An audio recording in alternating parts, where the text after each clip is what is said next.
Hi friend, welcome to R academy. তো আজকের প্রশ্নগুলো খুবই ইম্পর্টেন্ট প্রশ্ন আছে, যে প্রশ্নগুলো আমরা আলোচনা করব। প্রত্যেকটা প্রশ্ন কিন্তু প্রিভিয়াস ইয়ারের প্রশ্ন। তোমাদের পরীক্ষা কিন্তু খুব শীঘ্রই হতে চলেছে, সেই জন্য তোমরা এখন থেকেই ভালোভাবে প্রিপারেশান নিতে থাকো। আর এখনকার প্রশ্নগুলো বিশেষ করে লাইফ সায়েন্স থেকে অথবা জীববিদ্যা থেকে নিয়ে আসা হয়েছে, কারণ এখান থেকে এখন বেশি প্রশ্ন থাকার চান্সটা খুবই বেশি। তো এটা একটা অধ্যায়, ঠিক আছে, জীব রসায়ন থেকে একটা অধ্যায় থেকে নিয়ে আসা হয়েছে। প্রত্যেকটা প্রশ্ন কিন্তু প্রিভিয়াস ইয়ারের প্রশ্ন, এটা কিন্তু মাথায় রাখবে, ঠিক আছে। তো তোমাদের আজকের প্রশ্ন হোমওয়ার্ক থাকলো, তোমাদের আমি বলে দিচ্ছি, এটা তোমাদের হোমওয়ার্ক। পরীক্ষা খুব ইম্পর্টেন্ট প্রশ্ন, বারবার প্রশ্নটা আসে। এই 7 নম্বর প্রশ্ন, মধুর প্রধান উপাদান কি? খুব ইম্পর্টেন্ট প্রশ্ন, রেয়ার প্রশ্ন বলতে পারো, যে মধুর প্রধান উপাদান কি। বিভিন্ন পরীক্ষায় এই প্রশ্নটা বারবার রিপিট হয়। দেখেন যে গ্লুকোজ, সুক্রোজ, মল্টোজ, ফ্রুক্টোজ। মধুতে কোন উপাদান থাকে? পরীক্ষাতে এভাবে প্রশ্ন দেয়, ঠিক আছে। মধুতে কোন উপাদান থাকে? তোমরা কিন্তু এটা কিন্তু কমেন্টে লিখবে, অ্যান্সারটা কী হবে কমেন্টে লিখবে কিন্তু, ঠিক আছে। দেখা যাচ্ছে কতজন অ্যান্সার দিতে পারে প্রশ্নটা। তো চলো আমরা ক্লাসটা শুরু করি। 1 নম্বর প্রশ্ন কী আছে দেখো, খুব সুন্দর প্রশ্ন। 1 নম্বর প্রশ্ন আছে কি দেখো, 1 নম্বর, প্রোটিন আসলে কি দিয়ে তৈরি? প্রোটিন আসলে কি দিয়ে তৈরি? 1 নম্বর হচ্ছে ভিটামিন, অপশান বি হচ্ছে শর্করা, অপশান সি হচ্ছে আলফা অ্যামাইনো অ্যাসিড, তারপরে অপশান ডি হচ্ছে খনিজ লবণ। তো সঠিক উত্তর কোনটা হবে?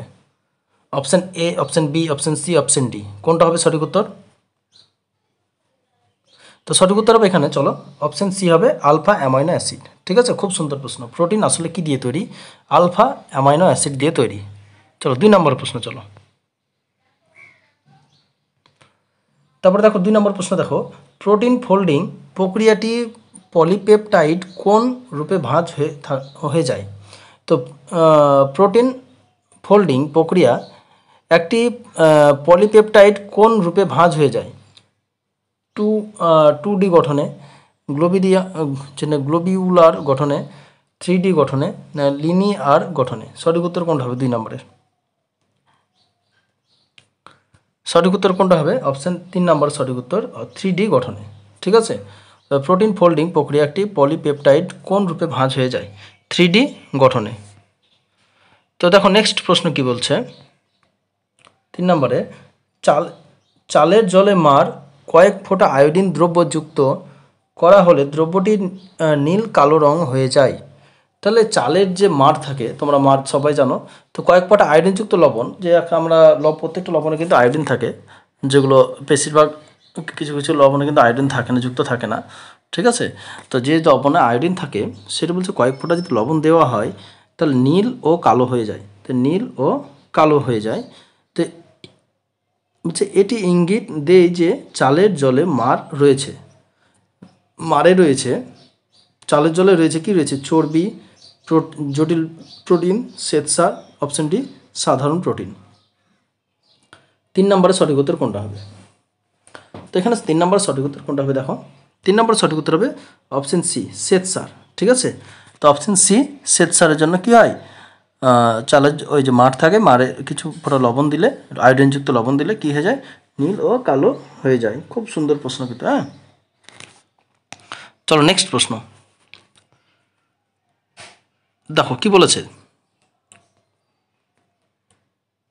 4 নম্বর, কোন স্থানে গ্লুকোজ পাইরুভেট এ ভেঙে যায়?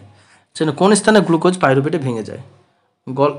গলগি বডিতে, সাইটোপ্লাজমে, না ক্লোরোপ্লাস্টে, না প্রোটোপ্লাজমে? বলছে কোন স্থানে গ্লুকোজ পাইরুভেট ভেঙে যায়। খুব সুন্দর প্রশ্ন, 4 নম্বরের প্রশ্ন। সঠিক উত্তর কোনটা হবে? তো অপশান বি হবে সঠিক উত্তর, সাইটোপ্লাজমে কিন্তু পাইরুভেট ভেঙে যায়। প্রোটিনে গ্লুকোজের পাইরুভেট ভেঙে যায় কোথায়? সাইটোপ্লাজমে, ঠিক আছে। নেক্সট প্রশ্ন দেখো কি আছে, 5 নম্বর প্রশ্ন, যখন একটি পিঁপড়ে কামড়ায় তখন সেটি কি নিঃসরণ করে দেয়? তো পিঁপড়ে কামড়ালে যে একটা অ্যাসিড সে নিঃসৃত করে, অথবা পিঁপড়ের হুলে কোন অ্যাসিড থাকে, এভাবে প্রশ্ন কিন্তু দিতে পারে, ঠিক আছে। তো পিঁপড়ের হুলে কোন অ্যাসিড থাকে, প্রশ্নটা এভাবেই ধরতে পারো। যখন একটা পিঁপড়ে কামড়ায় সেই অ্যাসিডটা কী হয়, সেখানে মিশে যায়, সেজন্য সেই জায়গাটা কি খুব জ্বলে। তাহলে অপশান এ আছে কি আছে, glorious acetic acid, methanol, formic acid,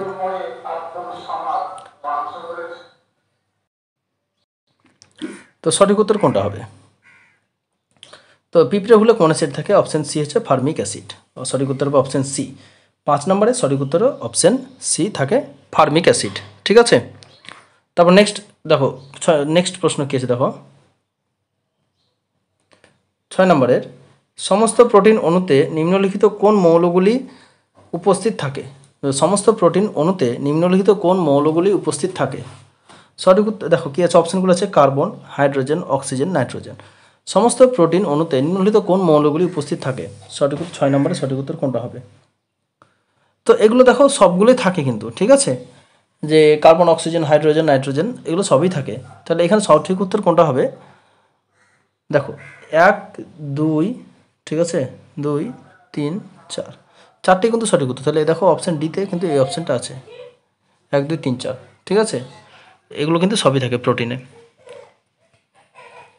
তারপরে নেক্সট তোমাদের 7 নম্বর যেটা প্রশ্ন বললাম যে মধু এর প্রধান উপাদান কী বা মধুতে কী থাকে, ঠিক আছে, এটা তো তোমরা কমেন্টে লিখবে। তারপর নেক্সট প্রশ্ন 8 নম্বর প্রশ্ন দেখো কী বলেছে, নিম্নলিখিতদের মধ্যে কি বলেছে, তাৎক্ষণিক এনার্জি যোগান দেয়, মানে সঙ্গে সঙ্গে এনার্জি যোগান দেয় কে? Option A lactose, option B হচ্ছে সেলুলোজ, অপশান সি হচ্ছে মল্টোজ, অপশান ডি হচ্ছে গ্লুকোজ। তো 8 নম্বর সঠিক উত্তর কোনটা হবে? নিম্নলিখিতদের মধ্যে তাৎক্ষণিক এনার্জি যোগান দেয়, সঠিক উত্তর কোনটা হবে? সঠিক উত্তর কোনটা হবে? Option D glucose. তাৎক্ষণিক শক্তি এনার্জি যোগান দেয় কে? অপশান ডি হবে সঠিক উত্তর গ্লুকোজ। ঠিক আছে, তারপর নেক্সট 9 নম্বর প্রশ্ন কি বলেছে দেখো, একজন কর্মরত মহিলা প্রতিদিন কতটা প্রোটিন গ্রহণ করা উচিত? খুব সুন্দর প্রশ্ন, 9 নম্বর প্রশ্ন। একজন মহিলা, যে কর্মরত মহিলা প্রতিদিন কতটা প্রোটিন গ্রহণ করা উচিত? 30 গ্রাম, 37 গ্রাম, 40 গ্রাম না 45 গ্রাম? 9 নম্বরের সঠিক উত্তর কোনটা হবে?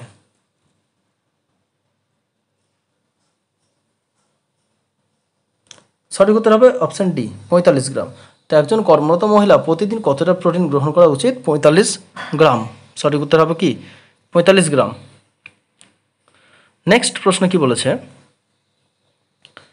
10 নম্বরে পচনের পর প্রোটিন কিসে রূপান্তরিত হয়? খুব সুন্দর প্রশ্ন। কি বলেছে, পচনের পর প্রোটিন কিসে রূপান্তরিত হয়?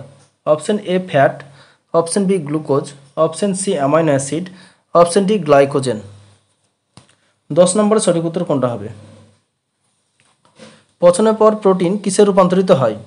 10 নম্বরে সঠিক উত্তর কোনটা হবে? 10 নম্বরে সঠিক উত্তর কোনটা হবে? তো 10 নম্বরে সঠিক উত্তর হবে অপশান সি অ্যামাইনো অ্যাসিড। ঠিক আছে, পচনের পর প্রোটিন কিসে রূপান্তরিত হয়? অ্যামাইনো অ্যাসিডে। 10 নম্বরে সি, ঠিক আছে, অ্যামাইনো অ্যাসিড। খুব সুন্দর প্রশ্ন। তারপরে নেক্সট প্রশ্ন দেখো, 11 নম্বর প্রশ্ন কি বলেছে, নিম্নলিখিত কোন অঙ্গ গ্লাইকোজেন রূপে কার্বোহাইড্রেট সঞ্চিত থাকে? তাই নিম্নলিখিত কোন অঙ্গ গ্লাইকোজেন রূপে কার্বোহাইড্রেট সঞ্চিত থাকে? খুব ইম্পর্টেন্ট প্রশ্ন। দেখো নিম্নলিখিত কোন অঙ্গে গ্লাইকোজেন রূপে কার্বোহাইড্রেট সঞ্চিত থাকে? তাহলে কার্বোহাইড্রেট সঞ্চিত থাকে কোথায়? ক্ষুদ্রান্তে, পাকস্থলিতে, না লিভারে, না অগ্নাশয়ে? খুব সুন্দর প্রশ্ন। 11 নম্বর সঠিক উত্তর কোনটা হবে? তাহলে গ্লাইকোজেন রূপে কার্বোহাইড্রেট সঞ্চিত থাকে কোথায়? সঠিক উত্তর হবে অপশান সি লিভারে। ঠিক আছে, তো অপশান যতটা প্রশ্ন বলছি তোমরা কিন্তু খাতায় নোট করে রাখবে, এই প্রশ্নগুলো খুবই ইম্পর্টেন্ট প্রশ্ন। ঠিক আছে, প্রত্যেকটা প্রশ্ন কিন্তু প্রিভিয়াস ইয়ারের প্রশ্ন কিন্তু। তারপরে চলো নেক্সট প্রশ্ন, খুব সুন্দর প্রশ্ন কি বলেছে দেখো, 12 নম্বর প্রশ্ন, একজন অসুস্থ ব্যক্তির দেহে অ্যান্টিজেন কি প্রভাব পড়ে? তো একজন অসুস্থ ব্যক্তির দেহে অ্যান্টিজেনের কি প্রভাব পড়ে?